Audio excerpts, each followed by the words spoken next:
मराठी लघुलेखन 100 शब्द प्रति minute. 5 second. Start. राज्य विधानमंडळाच्या 2026 या वर्षातील पहिल्या अधिवेशनामध्ये आपणा सर्वांचे स्वागत करताना मला अतिशय आनंद होत आहे. परिच्छेद. माझे शासन राज्यातील जनतेची सेवा करताना राजमाता जिजाऊ छत्रपती शिवाजी महाराज, भारतरत्न डॉक्टर बाबासाहेब आंबेडकर, भगवान बिरसा मुंडा, महात्मा ज्योतिबा फुले,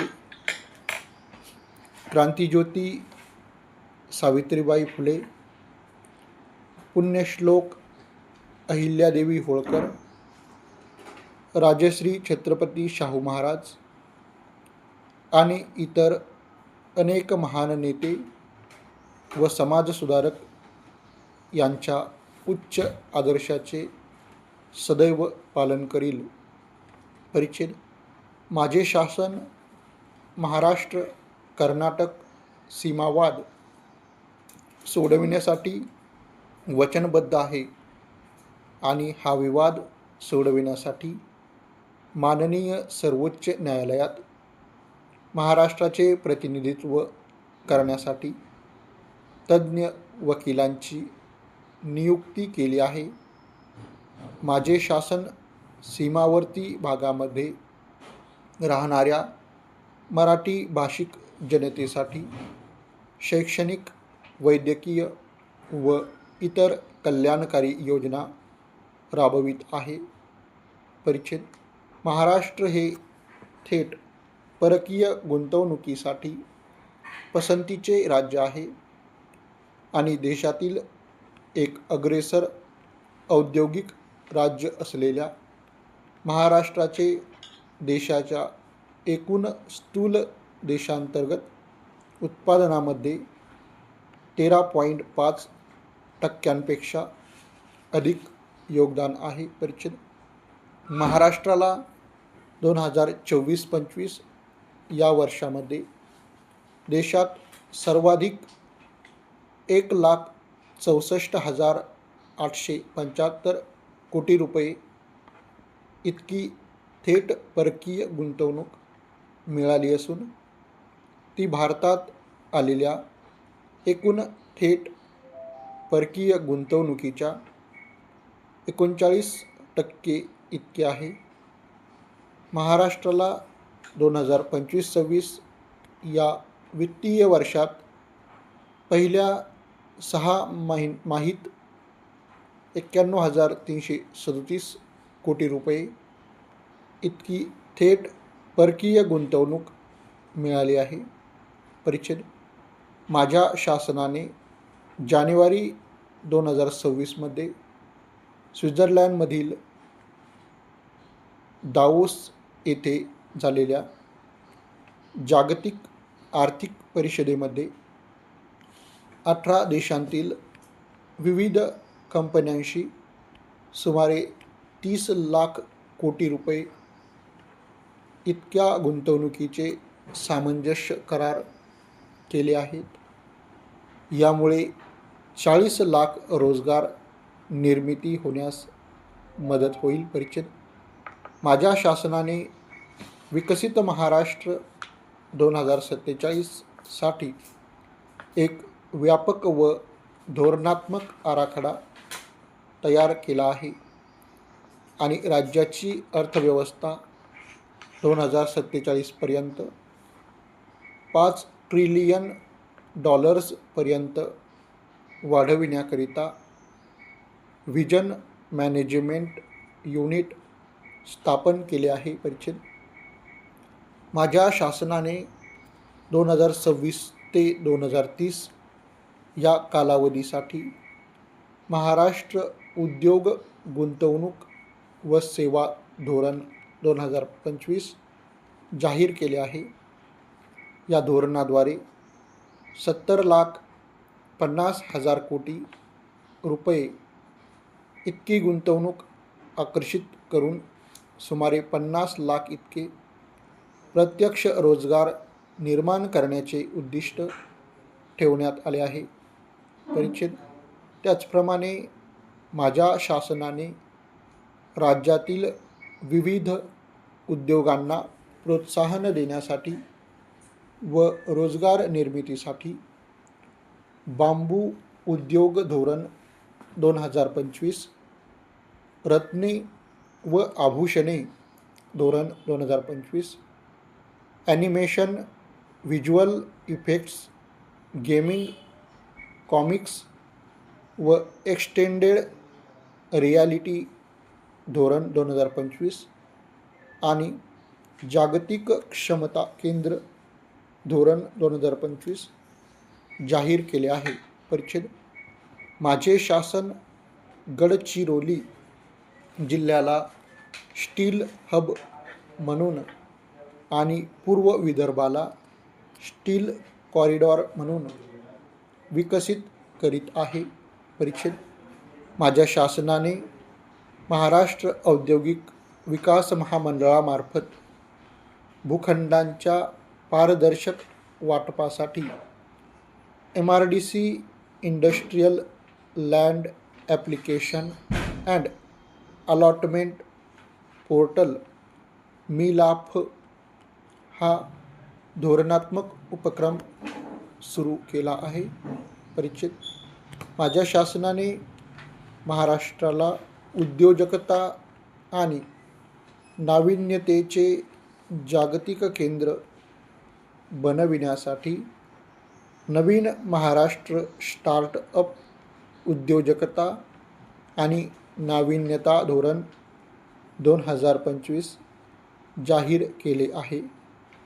या धोरणाचे उद्दिष्ट पुढील 5 वर्षात 1,25,000 उद्योजक घडविणे आणि 50,000 स्टार्टअप्सना बळ देणे हे आहे. परिच्छेद.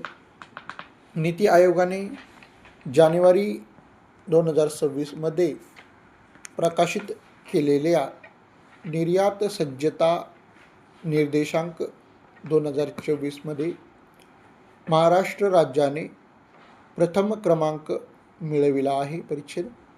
माझ्या शासनाने महाइन्व्हिट पायाभूत सुविधा गुंतवणूक न्यास स्थापन करण्याचा निर्णय घेतला आहे. सदर निर्णयानुसार महाराष्ट्र राज्य रस्ते विकास महामंडळ व महाराष्ट्र राज्य पायाभूत सुविधा विकास महामंडळ यांच्याकडील निवडक पायाभूत सुविधांचे प्रकल्प पायाभूत सुविधा गुंतवणूक न्यासाकडे हस्तांतरित करण्यास आणि सार्वजनिक व खाजगी गुंतवणूकदारांकडून निधी उभारण्यास मान्यता देण्यात आली आहे. त्यामुळे राज्यावरील कर्जाचा भार कमी होऊन नवीन पायाभूत सुविधांच्या प्रकल्पांमधील गुंतवणुकीत वाढ होण्यास मदत होईल. परिच्छेद. माझ्या शासनाने 2025-26 या वर्षात राज्याच्या आर्थिक व औद्योगिक विकासाला गती देण्याकरिता 4,478 कोटी रुपये खर्चाच्या एकूण 1,100 किलोमीटर लांबीच्या 147 प्रमुख रस्ते सुधारणा प्रकल्पांना मंजुरी दिली आहे. परिच्छेद. माझ्या शासनाने औद्योगिक विकासाला चालना देण्यासाठी समृद्धी महामार्गाचा विस्तार पालघर जिल्ह्यातील प्रस्तावित वाढवण बंदरापर्यंत तसेच पूर्व विदर्भातील जिल्ह्यांपर्यंत करण्यास मान्यता दिली आहे. परिच्छेद. माझ्या शासनाने बंदरे, जहाजबांधणी व जलमार्ग मंत्रालय भारत सरकारद्वारे मुंबई येथे ऑक्टोबर 2025 मध्ये आयोजित केलेल्या इंडिया मेरीटाईम वीक 2025 मध्ये सुमारे 56,000 कोटी रुपयांचे सामंजस्य करार केले आहे. यामुळे बंदर विकास व जहाज बांधणी क्षेत्रातील गुंतवणुकीला व रोजगार निर्मितीला गती मिळणार असून भारताच्या सागरी प्रगतीमध्ये महाराष्ट्राची अग्रणी भूमिका अधिक दृढ होणार आहे. परीक्षित माझ्या शासनाने महाराष्ट्र जहाज बांधणी, जहाज दुरुस्ती व जहाज पुनर्वापर धोरण 2025 जाहीर केले आहे. या धोरणाचा उद्देश राज्याच्या सागरी किनाऱ्यासह या क्षेत्रांमधील प्रकल्प निर्मितीस चालना देणे हा आहे. परीक्षित माझ्या शासनाने जीवन सुलभता आणि व्यवसाय सुलभता वृद्धिंगत करण्यासाठी स्वातंत्र्यपूर्व काळातील कालबाह्य कायदे निरसित करून किरकोळ स्वरूपाच्या अपराधांसाठी असलेल्या दंडात्मक तरतुदींचे निर्गुन्हेगारीकरण करण्याची आणि त्या तरतुदी तर्कसंगत करण्याची प्रक्रिया सुरू केली आहे. नागरिक आणि उद्योगांवरील अनुपालनाचा बोजा कमी करण्याचा भारत सरकारच्या सुधारणांशी हा उपक्रम सुसंगत आहे. याचा प्राथमिक टप्पा म्हणून महाराष्ट्र जन विश्वास तरतुदींची सुधारणा अधिनियम 2025 करण्यात आला आहे. परीक्षित माझ्या शासनाने महाराष्ट्र धारण जमिनींचे तुकडे पाडण्यास प्रतिबंध करण्याबाबत व त्यांचे एकत्रीकरण करण्याबाबतच्या अधिनियमात सुधारणा केली आहे. त्यामुळे 15 नोव्हेंबर 1965 ते 15 ऑक्टोबर 2024 या कालावधीदरम्यान या अधिनियमांच्या तरतुदींच्या विरुद्ध केलेले जमिनीचे हस्तांतरण किंवा विभाजन हे खऱ्याखुऱ्या अकृषिक वापराकरिता वापरले गेले असेल तर त्यावर कोणतेही अधिमूल्य न आकारता ते नियमाधीन होईल. याचा लाभ मोठ्या प्रमाणातील शहरी क्षेत्रातील भूमालकांना मिळेल आणि त्यामधील जमीन मालकी संदर्भातील प्रश्न सोडविण्यास मदत होईल.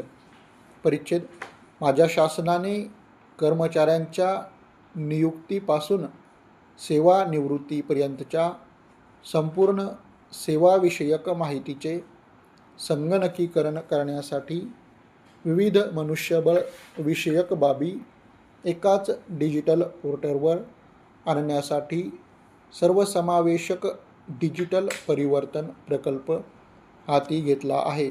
परीक्षित माझ्या शासनाने भूस्थानिक तंत्रज्ञानाचा वापर आणि धोरण निश्चितीमधील त्रुटी कमी करून प्रशासनात गतिमानता आणण्यासाठी महाजिओटेक ॲप्लिकेशन सेंटरची स्थापना केली आहे. परीक्षित माझ्या शासनाने पोलीस कर्मचारी, पोलीस अधिकारी आणि वरिष्ठ पोलीस अधिकारी यांच्याकरिता निवासी वसाहत बांधण्यासाठी पोलीस गृहनिर्माण वसाहत प्रकल्पाची अंमलबजावणी करण्याचा निर्णय घेतला आहे. परीक्षित मला हे सांगताना आनंद होत आहे की राज्याच्या जलसंधारण आणि व्यवस्थापन क्षेत्रातील उत्कृष्ट कामगिरीची दखल घेऊन 18 नोव्हेंबर 2025 रोजी माननीय राष्ट्रपती महोदयांच्या हस्ते 6व्या राष्ट्रीय जल पुरस्कारांमध्ये सर्वोत्तम राज्य या वर्गात राज्यास प्रथम पारितोषिक प्रदान करण्यात आले आहे. परीक्षित माझे शासन स्थानिक स्वराज्य संस्थांमधील विकासासाठी निकोप स्पर्धा निर्माण करण्याच्या उद्देशाने मुख्यमंत्री समृद्ध पंचायत राज अभियान राबवित आहे. या अभियानाअंतर्गत उत्कृष्ट कामगिरी करणाऱ्या ग्रामपंचायत, पंचायत समिती व जिल्हा परिषद यांना 5 कोटी रुपयांपर्यंतची पारितोषिके प्रदान करण्यात येणार आहे. परिच्छेद माझ्या शासनाने कृत्रिम बुद्धिमत्ता व आधुनिक तंत्रज्ञानाच्या प्रभावी वापरातून शेतीला आणि उत्पादक व शाश्वत करण्यासाठी जून 2025 पासून महाराष्ट्र कृषी कृत्रिम बुद्धिमत्ता धोरण 2025 ते 29 राबविण्याचा निर्णय घेतला आहे. परिच्छेद माझे शासन नैसर्गिक शेतीला प्रोत्साहन देण्यासाठी राष्ट्रीय नैसर्गिक शेती अभियान, परंपरागत कृषी योजना आणि डॉक्टर पंजाबराव देशमुख नैसर्गिक शेती अभियान यांची प्रभावी अंमलबजावणी करीत आहे. या योजनांमार्फत 7,786 शेतकरी गटांकडून 3,22,000 हेक्टर क्षेत्रामध्ये नैसर्गिक शेती करण्यात येत आहे. परिच्छेद माझ्या शासनाने शेत रस्ते बांधण्यासाठी मुख्यमंत्री बळीराजा शेत रस्ते योजना राबविण्याचे ठरविले आहे. या योजनेअंतर्गत शेतकऱ्यांना त्यांच्या पेरणी, काढणी यांसारख्या शेतकामांसाठी आणि कृषी उत्पादनांची बाजारात वाहतूक करण्यासाठी टिकाऊ असे बारमाही रस्ते मिळणार आहे. परिच्छेद शासनाने 2025-26 च्या हंगामामध्ये भारतीय कापूस महामंडळाद्वारे 100 लाख क्विंटल कापसाची किमान आधारभूत किमतीत खरेदी केलेली आहे. माझ्या शासनाने 2,39,000 लाभार्थी शेतकऱ्यांकडून 60 लाख क्विंटल सोयाबीनची देखील खरेदी केलेली आहे. परिच्छेद माझ्या शासनाने 2024-25 या पणन हंगामामध्ये किमान आधारभूत किंमत खरेदी योजनेअंतर्गत नोंदणी केलेल्या 7 लाखांहून अधिक शेतकऱ्यांना 2 हेक्टर मर्यादेपर्यंत प्रोत्साहनपर रक्कम म्हणून प्रति हेक्टर 20,000 रुपये वितरित केले आहेत. परिच्छेद ही राष्ट्रीय कृषी बाजाराअंतर्गत आंतरबाजार व आंतरराज्य व्यापार सुरू करण्याकरिता एकीकृत एकल लायसन्सची तरतूद करण्यासाठी आणि राष्ट्रीय दर्जाचे बाजार स्थापन करण्यासाठी महाराष्ट्र कृषी उत्पन्न पणन विकास व विनियमन अधिनियम 1963 मध्ये आवश्यक सुधारणा करण्यात आल्या आहेत. परिच्छेद माझ्या शासनाने शेतकऱ्यांच्या 2 लाख रुपयापर्यंतच्या शेती किंवा पीक कर्जाशी संबंधित असलेल्या कर्जाच्या सर्व दस्तऐवजांवर मुद्रांक शुल्कावर सूट देण्याचा निर्णय घेतला आहे. परिच्छेद माझ्या शासनाने राज्यात जून ते ऑक्टोबर 2025 या कालावधीत झालेली अतिवृष्टी व पूर यांसारख्या नैसर्गिक आपत्तीमुळे बाधित झालेल्या शेतकऱ्यांचा सहाय्य करण्यासाठी शेतपिकाचे व शेतजमिनीचे झालेले नुकसान तसेच आगामी रब्बी हंगामासाठी बी बियाणे व इतर अनुषंगिक सहाय्यभूत उपाययोजना यांसाठी 15,576 कोटी रुपये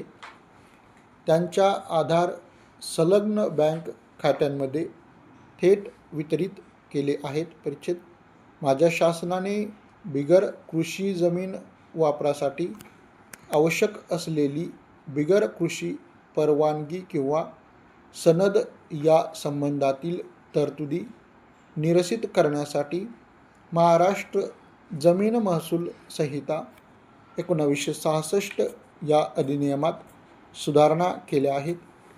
तसेच दरवर्षी आकारल्या जाणाऱ्या बिगर कृषी कराशी संबंधित तरतुदी देखील निरसित केल्या आहेत. आणि त्याऐवजी जमिनीच्या बिगर कृषी वापरासाठी एक वेळचे रूपांतरण अधिमूल्य आकारण्याबाबत तरतूद केली आहे. परिच्छेद माझ्या शासनाने राज्यातील 7.5 अश्वशक्तीपर्यंत क्षमता असलेल्या कृषीपंपाचा वापर करणाऱ्या शेतकऱ्यांना मोफत वीज पुरवठा करण्याच्या उद्देशाने मुख्यमंत्री बळीराजा मोफत वीज योजना कार्यान्वित केली आहे. या योजनेअंतर्गत शासनामार्फत 44 लाखांहून अधिक पात्र शेतकऱ्यांना 25,087 कोटी रुपयांच्या वीज देयकात सवलत देण्यात आली आहे. परिच्छेद माझ्या शासनाने राज्यात प्रधानमंत्री कुसुम बी आणि मागेल त्याला सौर पंप या योजनेअंतर्गत 6,63,324 सौर कृषी पंप बसविले आहेत. 27 ऑक्टोबर 2025 ते 25 नोव्हेंबर 2025 या कालावधीत 45,911 सौर पंप बसविण्यात आली असून या जागतिक विक्रमाची नोंद गिनीज वर्ल्ड रेकॉर्डमध्ये झाली आहे. माननीय मुख्यमंत्री यांनी 5 डिसेंबर 2025 रोजी गिनीज वर्ल्ड रेकॉर्डमधून हा पुरस्कार स्वीकारला आहे. परिच्छेद माझ्या शासनाने शासकीय व खाजगी या दोन्ही जमिनींवर उभारण्यात येणाऱ्या सौर ऊर्जा प्रकल्पांसाठी जमिनीच्या भाडेपट्टा करारास मुद्रांक शुल्क व नोंदणी फी माफ करून शेतीला दिवसा वीज पुरवठा अभियान 2025 मुख्यमंत्री सौर कृषी वाहिनी योजना 2.0 अंतर्गत ग्रामीण क्षेत्रातील ऊर्जा प्रकल्पांना प्रोत्साहन दिले आहे. परिच्छेद माझ्या शासनाने दरमहा 100 युनिटपेक्षा कमी वीज वापर असलेल्या आर्थिकदृष्ट्या दुर्बल व दारिद्र्य रेषेखालील वीज ग्राहकांसाठी स्वयंपूर्ण महाराष्ट्र आवासित रूपटॉप सोलर योजना सुरू केली आहे. याद्वारे ग्राहकांना त्यांच्या घराच्या छतावर सोलार पॅनल बसविण्यात आर्थिक सहाय्य देऊन प्रोत्साहित करण्यात येत आहे. यामुळे वीज निर्मितीच्या क्षेत्रात त्यांना आत्मनिर्भर बनविण्यास मदत होईल. या योजनेमुळे लाभार्थ्यांच्या वीज देयकात कपात होईल आणि अतिरिक्त सौर ऊर्जेची विक्री करून त्यांना उत्पन्नाचा अतिरिक्त स्रोत उपलब्ध होईल. परिच्छेद माझ्या शासनाने राज्यातील वृक्ष आच्छादनामध्ये वाढ करण्यासाठी सन 2025मध्ये हरित महाराष्ट्र समृद्ध महाराष्ट्र ही लोकचळवळ राबविली आहे. राज्यामध्ये 10 कोटी वृक्षांची लागवड करणे हे या अभियानाचे ध्येय आहे. त्यानुसार या अभियानाअंतर्गत आतापर्यंत सुमारे 9,88,00,000 वृक्षांची लागवड करण्यात आली आहे. परिच्छेद शासनाने उमेद अभियानाअंतर्गत राज्यात 6,60,000 महिला स्वयंसहायता गटांची स्थापना केली असून 64 लाखाहून अधिक कुटुंबांना 44,251 कोटी रुपयांचे बँक कर्ज उपलब्ध करून दिले आहे. यामुळे 26,19,000 इतक्या लखपती दिदी झाल्या आहेत. स्वयंसहायता गटांच्या उत्पादनांना हक्काची बाजारपेठ उपलब्ध करून देण्यासाठी सर्व जिल्ह्यांमध्ये उमेद मॉल्स स्थापन करण्यात येणार असून पहिल्या टप्प्यात 13 जिल्ह्यांसाठी उमेद लॉन्सना मंजुरी देण्यात आली आहे. परिच्छेद माझ्या शासनाने आदिवासी महिलांना सक्षम करण्यासाठी राणी दुर्गावती महिला सक्षमीकरण योजना सुरू करण्याचा निर्णय घेतला आहे. या योजनेमुळे आदिवासी महिलांना शासनाच्या विविध योजनांमध्ये लाभार्थ्यांचा आवश्यक हिस्सा भरण्यास मदत होईल. परिच्छेद माझ्या शासनाने भगवान बिरसा मुंडा यांचा 150वा जन्मदिवस जनजातीय गौरव दिन म्हणून साजरा करण्यासाठी राज्यभरात विविध कार्यक्रमांचे आयोजन केले होते. तसेच शासनाने 15 नोव्हेंबर ते 17 नोव्हेंबर 2025 या कालावधीत नागपूर येथे राज्यस्तरीय कार्यक्रम देखील आयोजित केले होते. परिच्छेद माझे शासन महाराष्ट्रातील इतर मागासवर्ग, भटक्या जमाती आणि विशेष मागास प्रवर्गातील विद्यार्थ्यांसाठी कौशल्य विकास प्रशिक्षण देत आहे. या प्रशिक्षण कार्यक्रमाअंतर्गत आतापर्यंत सुमारे 71,000पेक्षा अधिक उमेदवारांना प्रशिक्षित करण्यात आले आहे आणि सुमारे 18,000पेक्षा अधिक उमेदवारांना नोकरी मिळाली असून सुमारे 21,000पेक्षा अधिक उमेदवारांना त्यांचा स्वतःचा व्यवसाय सुरू केला आहे. परिच्छेद माझ्या शासनाने राज्यात दिव्यांग व्यक्तींबाबतचा भेदभाव नष्ट करून त्यांच्या सामाजिक समावेशनाला प्रोत्साहन देण्यासाठी दिव्यांग व अव्यंग व्यक्तींच्या विवाहाकरिता प्रति दाम्पत्य 1,50,000 रुपये आणि 2 दिव्यांग व्यक्तीमधील विवाहाकरिता प्रति दाम्पत्य 2,50,000 रुपये इतके आर्थिक सहाय्य देण्याचा निर्णय घेतला आहे. परिच्छेद माझ्या शासनाने राज्य आरोग्य हमी सोसायटीकडे निर्माण करण्यात आलेल्या राखीव निधी योजनेअंतर्गत अवयव प्रत्यारोपण शस्त्रक्रियांकरिता मान्यताप्राप्त असलेल्या शासकीय व खाजगी रुग्णालयांमध्ये 5 लाख रुपयांपेक्षा अधिक खर्चाच्या 9 प्रकारच्या दुर्मिळ अवयव प्रत्यारोपण शस्त्रक्रिया मोफत करण्याचा निर्णय घेतला आहे. परिच्छेद माझ्या शासनाने राज्यात कर्करोगावरील परवडणारे आणि प्रगत उपचार उपलब्ध करून देण्यासाठी सर्वसमावेशक कर्करोग उपचार सेवा धोरण तयार केले आहे. या धोरणांतर्गत त्रिस्तरीय प्रणाली स्थापन करण्यात येत आहे. यामुळे कर्करोगशास्त्र क्षेत्रातील प्रशिक्षित मनुष्यबळ विकसित होण्यास आणि कर्करोगाशी संबंधित संशोधन कार्यास चालना मिळण्यास मदत होईल. परिच्छेद माझे शासन राज्यात कौशल्य विकास शिक्षणास प्राधान्य देत आहे.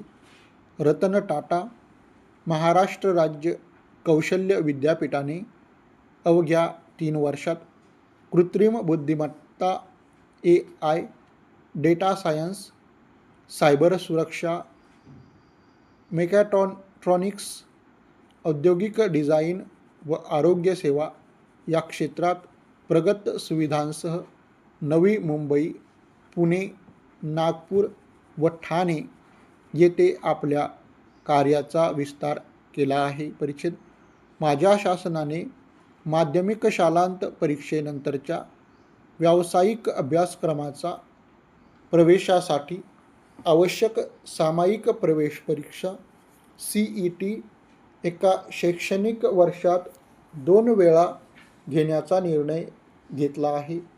त्यामुळे विद्यार्थ्यांच्या परीक्षेतील अनुपस्थितीमुळे किंवा अपेक्षित कामगिरी न झाल्यामुळे होणारे शैक्षणिक वर्षाचे नुकसान टाळण्यास मदत होईल. परिच्छेद माझ्या शासनाने या स्पर्धात्मक युगात विद्यार्थ्यांचे मानसिक आरोग्य व सुरक्षा यास सर्वोच्च प्राधान्य दिले आहे. या गंभीर समस्येचे निराकरण करण्यासाठी माननीय सर्वोच्च न्यायालयाने सुखदेव शहा प्रकरणात दिलेल्या निर्देशांवर शासनाने त्वरित कार्यवाही केली आहे.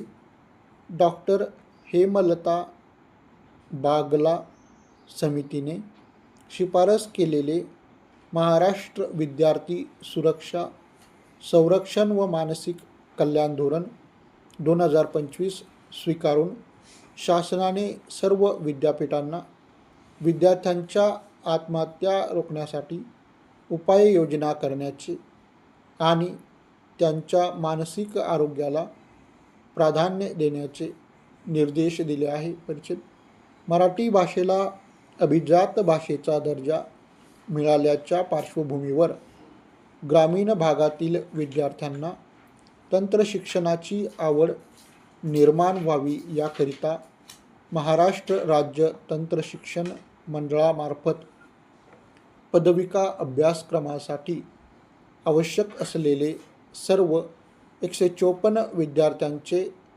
संपूर्ण शैक्षणिक साहित्य मराठी भाषेत अनुवादित करण्यात आले आहे. आता राज्यातील 192 संस्थांमध्ये मराठी व इंग्रजीतून शिक्षण देण्यात येते. अशा संस्थांमध्ये प्रवेश घेतलेल्या मराठी भाषेतून शिक्षण घेणाऱ्या विद्यार्थ्यांची संख्या 45,444 म्हणजेच एकूण प्रवेश घेतलेल्या 1,07,910 विद्यार्थ्यांच्या संख्येच्या साधारणतः 42% इतके आहे. परिच्छेद माझ्या शासनाने अष्टविनायक गणपती मंदिरे, श्री क्षेत्र तुळजाभवानी देवी मंदिर, श्री क्षेत्र ज्योतिबा मंदिर, अहिल्यानगर जिल्ह्यात मौजे चौडी येथील पुण्यश्लोक अहिल्यादेवी होळकर स्मारक स्थळ, नाशिक जिल्ह्यातील श्री क्षेत्र त्र्यंबकेश्वर, कोल्हापूर शहरातील श्री करवीर निवासिनी महालक्ष्मी अंबाबाई देवस्थान परिसर व श्री क्षेत्र भीमाशंकर यांच्या विकास आराखड्यास सुमारे 3,661 कोटी रुपयांची प्रशासकीय मान्यता दिली आहे. परिच्छेद माझ्या शासनाने सिंहस्थ कुंभमेळा 2027-28चे नियोजनबद्ध व सुव्यवस्थित आयोजनासाठी अधिनियम करून कुंभमेळा प्राधिकरण स्थापन केले आहे. या प्राधिकरणाद्वारे यात्रेकरूंसाठी परिवहन, आरोग्यसेवा, पाणीपुरवठा आणि सुरक्षा यांसारख्या महत्त्वाच्या सेवांचे नियोजन व व्यवस्थापन करण्यात येईल. परिच्छेद मला आपणास कळविण्यास आनंद होत आहे की 77व्या प्रजासत्ताक दिनी दिल्ली येथील कर्तव्यपथावर झालेल्या संचलनात महाराष्ट्राचा गणेशोत्सव आत्मनिर्भर भारताचे प्रतीक व चित्ररथाने प्रथम क्रमांक पटकावला आहे. परिच्छेद मला सांगण्यास आनंद होत आहे की छत्रपती शिवाजी महाराजांच्या काळातील मराठा लष्करी स्थापत्यशास्त्राची ओळख असलेल्या महाराष्ट्र राज्यातील राजगड, रायगड, प्रतापगड, साल्हेर, लोहगड, शिवनेरी, पन्हाळा, खांदेरी, सुवर्णदुर्ग, सिंधुदुर्ग, विजयदुर्ग आणि तामिळनाडू राज्यातील जिंजी किल्ला असा 12 किल्ल्यांना युनेस्कोच्या जागतिक वारसा यादीमध्ये समाविष्ट करण्यात आले आहे. परिचित माझ्या शासनाने राज्यात किल्ले पर्यटनाला चालना देण्याकरिता राज्यातील 75 ठिकाणी आधुनिक सोयीसुविधांनी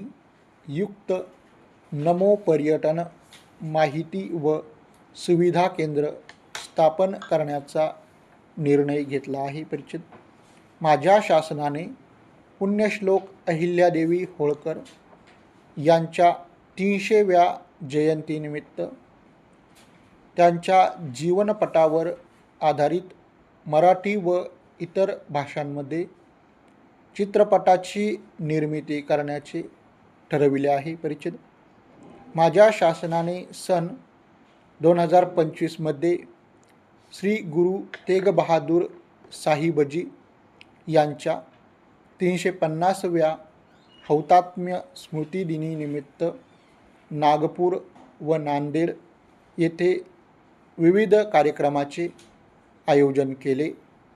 या कार्यक्रमाचा उद्देश त्यांचा गौरवशाली इतिहास सर्वांना माहीत करून देणे आणि त्यांच्या शिकवणीचा व दिलेल्या बलिदानाचा सन्मान करणे हा आहे. परिचित, माझ्या शासनाने महाराष्ट्र राज्य सांस्कृतिक धोरण 2024ची अंमलबजावणी करण्याच्या दृष्टीने महाराष्ट्राच्या सर्व 36 जिल्ह्यांमध्ये जिल्हा साहित्य संमेलने आयोजित करण्यासाठी प्रत्येकी 5 लाख रुपयांचे वार्षिक अनुदान मंजूर करण्याचा निर्णय घेतला आहे. परिचित, माझे शासन शाळा, महाविद्यालय व विद्यापीठ या स्तरावर क्रीडा क्षेत्रात प्रोत्साहन देण्यासाठी वचनबद्ध आहे. माझ्या शासनाने विश्वविजेते बुद्धिबळपटू, ग्रँड मास्टर कू दिव्या देशमुख हिला तसेच ऐतिहासिक विश्वविजेतेपद मिळविल्याबद्दल भारतीय महिला क्रिकेट संघातील खेळाडू स्मृती मंधाना, जेमिमा रॉड्रिग्ज, राधा यादव आणि मुख्य प्रशिक्षक अमोल मुजुमदार यांना रोख बक्षीस देऊन सन्मानित केले आहे. परिचित, माझ्या शासनाने पहिल्या T20 अंध महिला विश्वचषक क्रिकेट स्पर्धेचे विजेतेपद जिंकून इतिहास रचल्याबद्दल भारतीय अंध महिला क्रिकेट संघ आणि त्यामधील महाराष्ट्रातील हिंगोलीची खेळाडू गंगा कदम यांचा सत्कार केला आहे. परिचित, माझे शासन समाजातील सर्व घटकांना एकत्र घेऊन समावेशक, प्रागतिक आणि विकसित महाराष्ट्र निर्माण करण्यासाठी कार्य करीत आहे. परिचित, सन्माननीय सदस्य हो, या अधिवेशनामध्ये नवीन वित्तीय वर्षाचे अर्थसंकल्पीय प्रस्ताव, विनियोजन विधेयके आणि इतर विधिविधाने आपल्या विचारार्थ मांडण्यात येतील. महाराष्ट्राला अधिकाधिक समृद्धीकडे नेण्यासाठी सन्माननीय सदस्य कामकाजात सहभाग घेतील व या प्रस्तावांवर आपली अभ्यासपूर्ण मते मांडतील असा मला विश्वास आहे. पुन्हा एकदा आपणा सर्वांना माझ्या हार्दिक शुभेच्छा. जय हिंद, जय महाराष्ट्र.